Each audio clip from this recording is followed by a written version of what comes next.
ফেরেশতা তার সমস্ত ফেরেশতারা দরুদ পড়ে। হে ইমানদারগণ, তোমরাও দরুদ পড়ো এবং বেশি বেশি সালাম পড়ো। এখানে আমি দুইটা কথা বলে শেষ করে দিচ্ছি। একটা হলো, তা আল্লাহ তাআলা আমাদেরকে দরুদ পড়তে বলেছেন, তা আমরা দরুদ পড়ি কি? আল্লাহুম্মা সাল্লি আলা সাইয়্যিদিনা ওয়া মাওলানা মুহাম্মদ ওয়া আলিহি ওয়া আসহাবিহি ওয়া বারিক ওয়া সাল্লিম। এটা মুখে আমরা পড়লাম, এটা আমরা মুখে কি করলাম? পড়লাম। কিন্তু বাস্তবে অর্থের দিক থেকে এখানে আমরা দরুদ পড়ি নাই। এখানে আমরা কি করি নাই? দরুদ পড়ি নাই। আল্লাহ তাআলা বলেছেন দরুদ পড়ার জন্য কোরআনের মধ্যে, কিন্তু এখানে তো আমরা দরুদ পড়ি নাই। এটা আমরা কোনোদিন খেয়াল করে নাই আপনারা। আমি বললাম না আমার কথা নতুন হবে। এখানে অর্থ পড়ব, অর্থ বলে দিলে আপনারা বুঝবেন। আল্লাহুম্মা সাল্লি আলা সাইয়্যিদিনা মুহাম্মদ, হে আল্লাহ, মুহাম্মদ সাল্লাল্লাহু আলাইহি ওয়াসাল্লামের উপর আপনি দরুদ পাঠান, দরুদ পাঠান, দরুদ পৌঁছান, বা মুহাম্মদ সাল্লাল্লাহু আলাইহি ওয়াসাল্লামের উপর আপনি রহমত নাজিল করেন। আমরা যেটা পড়েছি সেটার অর্থ। তা আল্লাহ তো বলেছেন দরুদ পড়ার জন্য, আমি তো দরুদ পড়ি নাই। আনা উসাল্লি মুহাম্মদ সাল্লাল্লাহু আলাইহি ওয়াসাল্লাম, এটা তো আমরা বলি নাই। আমি মুহাম্মদ সাল্লাল্লাহু আলাইহি ওয়াসাল্লামের উপর দরুদ পড়তেছি, আমরা তো দরুদ পড়ি নাই। আমরা দায়িত্বটা অর্পণ করে দিলাম আল্লাহর কাছে। কার কাছে? আল্লাহর কাছে। হে আল্লাহ, আপনি আমাদের পক্ষ থেকে মুহাম্মদ সাল্লাল্লাহু আলাইহি ওয়াসাল্লামের উপর দরুদ পাঠিয়ে দেন।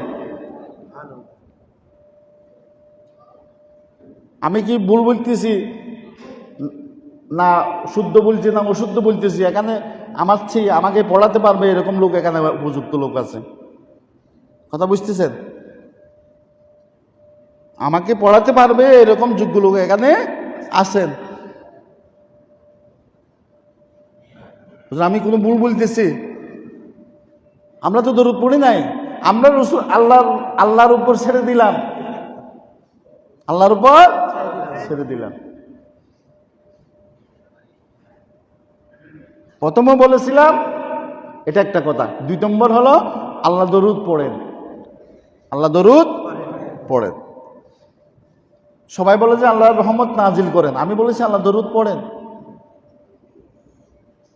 বুখারী শরীফের মধ্যে তাফসীর, কিতাবুত তাফসীরের মধ্যে এই আয়াতের নিচে আবুল আলিয়া হযরত আব্দুল্লাহ ইবনে আব্বাসের ছাত্র, আব্দুল্লাহ ইবনে আব্বাস রাসূলের সাহাবী, হযরত আব্বাস রাদিয়াল্লাহু আনহুর ছেলে, আল্লাহ রাসূল সাল্লাল্লাহু আলাইহি ওয়াসাল্লামের চাচতো ভাই, যিনি রইসুল মুফাসসিরিন, হিবরুল উম্মাহ, উম্মতের মধ্যে সবচেয়ে বড় আলেম। এটা রাসূল বলেছেন, আল্লাহ রাসূল বলেছেন, এটা হাদিস। ওনার ছাত্র আবুল আলিয়া, তিনি তাবী। তিনি বুখারী শরীফের এই আয়াতের নিচে লিখতেছেন সালাতুল্লাহ, সালাতুল্লাহ, আল্লাহর সালাত, মানান তাযীমান ওয়া তাকরীমান ওয়া সানাইহু ইনদাল মালায়েকা আলান নবী। সবাই বলেন সুবহানাল্লাহ। আল্লাহ তাআলা সমস্ত ফেরেশতাদেরকে জামায়াত করেন। আমরা এই যে যেখানে জামায়াত হয়েছে সবাই এরকম ফেরেশতাদেরকে জামায়াত করেন, ফেরেশতাদেরকে এভাবে জামায়াত করে আল্লাহ তাআলা আল্লাহ রসুলের তাজিম, তাকরিম, আজমত, মুহাব্বত, শফকত, কারামত এগুলো ফেরেশতাদের সামনে বর্ণনা করেন। সেটা হলো আল্লাহ তাআলার সালাত। সবাই বলেন সুবহানাল্লাহ। যারা বুখারী পড়েন, বুখারী শরীফের এই আয়াতের নিচে এই এবার থেকে আমি যেটা পড়লাম সেটা আসে কিনা দেখে নিলাম, নাকি আমি এমনি নিজ থেকে বানিয়ে বললাম সেটা আপনারা দেখে নেবেন। সালাতের মধ্যে, দরুদের মধ্যে আমরা যদি সালাত পড়ি এখানে দুইটি অংশ, একটা হলো দরুদ, একটা হলো সালাম। দরুদ, সালাম। এই নামাজের তাশাহুদের মধ্যে আত্তাহিয়াতু লিল্লাহি ওয়াস সালাওয়াতু ওয়াত তাইয়্যিবাত আসসালামু আলাইকা আইয়ুহান নবী। এখানে আইয়ুহা মানে ইয়া নবী। আইয়ুহার অর্থ কি? ইয়া নবী, হে নবী। আইয়ুহান নবী, আইয়ুহার অর্থ হলো ইয়া। এবং আইয়ুহা এবং ইয়া বলার জন্য দূরে এবং কাছে হওয়ার কোনো শর্ত নয়। দূরে কাছের জন্য ইয়া, দূরের জন্য ইয়া, এটা ব্যবহার হয়। এটা হলো আরবি গ্রামার। যারা বলে যে দূরের জন্য ইয়া বলা যাবে না, ইয়া বলতে এটা কোনো শর্ত নাই যে কাছে হতে হবে, উপস্থিত হতে হবে।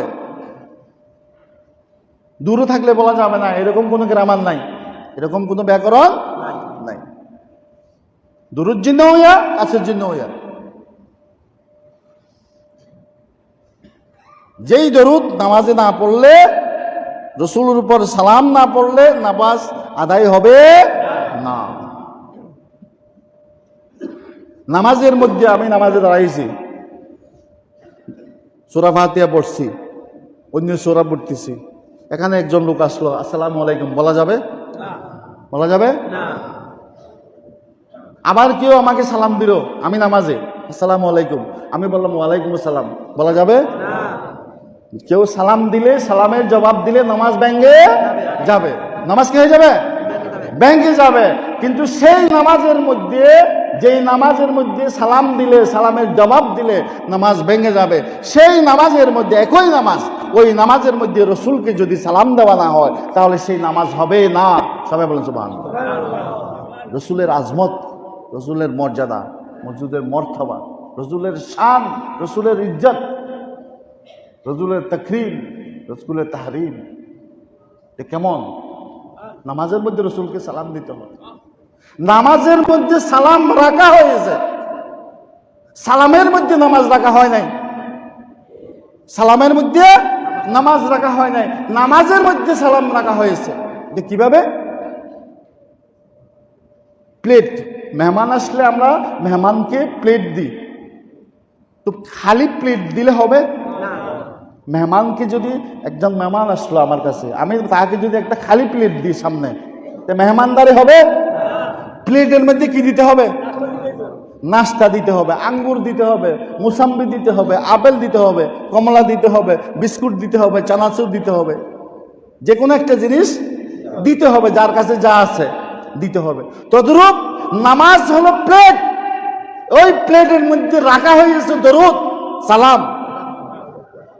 এই দরুদ সালাম নামাজের মধ্যে যদি আদায় করা না হয়, যেরকম পেটে নাস্তা না দিলে মেহমানদারি হবে না, তদ্রূপ দরুদ শরীফ নামাজের মধ্যে আদায় না করলে নামাজ হবে না। বুঝাসলো? এত গুরুত্ব দরুদ শরীফের, এত গুরুত্ব। দুনিয়ার এমন কোন ইবাদত নাই যেটা আমরা বলতে পারবো যে আমার ইবাদত কবুল হয়ে গেছে। আমি নামাজ আদায় করতে, আমার নামাজ কবুল হয়েছে। আমি যাকাত দিচ্ছি, আমার যাকাত কবুল হয়েছে। আমি রোজা রাখছি, আমার রোজা কবুল হয়েছে। আমি হজ করছি, আমার হজ কবুল হয়েছে। এই কথা কেউ বলতে পারবে না। কিন্তু দরুদ শরীফ এমন একটি ইবাদত, যে ইবাদত নিঃসন্দেহে কবুল, কবুল, কবুল, কোন সন্দেহ নেই। এটার মূল হলো ওই যে বললাম, আল্লাহুম্মা সাল্লি আলা সাইয়্যিদিনা মাওলানা মুহাম্মদ। হে আল্লাহ, আপনি রাসূল সাল্লাল্লাহু আলাইহি ওয়াসাল্লামের উপর দরুদ পৌঁছান, রহমত নাজিল করেন, দরুদ পড়েন। আমরা আল্লাহকে সুপর্দ করে দিলাম। তো ফেলে ইলাহি আল্লাহর কাজ, যেই কাজ আল্লাহর উপর সুপর্দ করে দিলাম, এই কাজ যদি আল্লাহ করে, আমরা তো করলাম না, আমরা তো আল্লাহর উপর দায়িত্ব ছেড়ে দিলাম, তা আল্লাহ করবে, এটা কবুল হবে না। এটা কেমনে হতে পারে? এটা কেমনে হতে পারে? শেষে বলতেছে ইন্নাকা হামিদুন মাজিদ। এখানে হামিদুন এবং মজিদের আলোচনা করলে তো লম্বা হয়ে যাবে, ওই কথার মধ্যে এসে যাচ্ছে। আপনি তো হামিদ, আপনি তো হামদ থেকে হামিদ। মসজিদ থেকে মসজিদ। আপনিই তো বেশি বেশি প্রশংসাকারী, আপনিই তো বেশি বেশি মর্যাদা দানকারী। আপনি দরুদ, সালাত, নামাজ, রোজা, হজ, যাকাত, সালাম এগুলো কবুল না করলে কি করবে? আর করার তো কেউ নেই, আর করার কেউ নাই। এটা আমরা আল্লাহকে সুপুর্দ করে দিলাম। এই জন্যেই দরুদ শরীফ এমন একটি ইবাদত, যে ইবাদতর গ্যারান্টি রয়েছে বিনা শর্তে। এটা আল্লাহ রসুলের দরবারে পৌঁছানো হয় ফেরেশতাদের মাধ্যমে। কাছে যদি পড়া হয় আল্লাহ রসুল নিজে শুনেন, এবং রসুল নিজে বলেছেন আমি নিজে শুনি। হাত্তা আরুদ্দ সালাম, এবং কেউ সালাম করলে আমি ওই সেই সালামের জবাব আমি দান করি। অনেক ওলি বুজুর্গানে দিনের ঘটনা রয়েছে যারা সরাসরি আল্লাহ রসুলের রোজা মুবারক থেকে তারা সালামের জবাব পেয়েছেন, এরকম অনেক ঘটনা আছে। শুধু তাই নয়, আল্লাহ রসুলের রোজা থেকে হাত দিয়ে মোলাকাতে করেছেন, এরকম ঘটনা আছে। এগুলো যারা বিশ্বাস করে না, এগুলো তারা মানে না, এটা ভিন্ন বিষয়। যেমন অনেকে তরিকত মানে না, অনেকে জিকির মানে না, অনেকে তাসাউফ মানে না, অনেকে এরকম ভিন্ন ভিন্ন বিষয় আছে না, ভিন্ন ভিন্ন দল আছে না, ভিন্ন ভিন্ন লোক আছে না, ভিন্ন ভিন্ন মতের মানুষ আছে না। এটা ভিন্ন কথা, সেটা আরেক জিনিস। কিন্তু যারা এগুলো আধ্যাত্মিকতাকে মানে, বিশ্বাস করে, তাসাউফ সুফিয়া বিশ্বাস করে মানে, তারা এগুলো গ্রহণ করে। তারা এগুলো কি করে? গ্রহণ করে। আল্লাহ সুবহানাহু ওয়া তাআলা আমাদেরকে আল্লাহর রসুলের উপর যেভাবে দরুদ পড়ার জন্য আল্লাহ তাআলা আমাদেরকে বলেছেন কোরআনের মধ্যে, সেইভাবে যথাযথভাবে হক আদায় করে দরুদ পড়ার তৌফিক দান করে।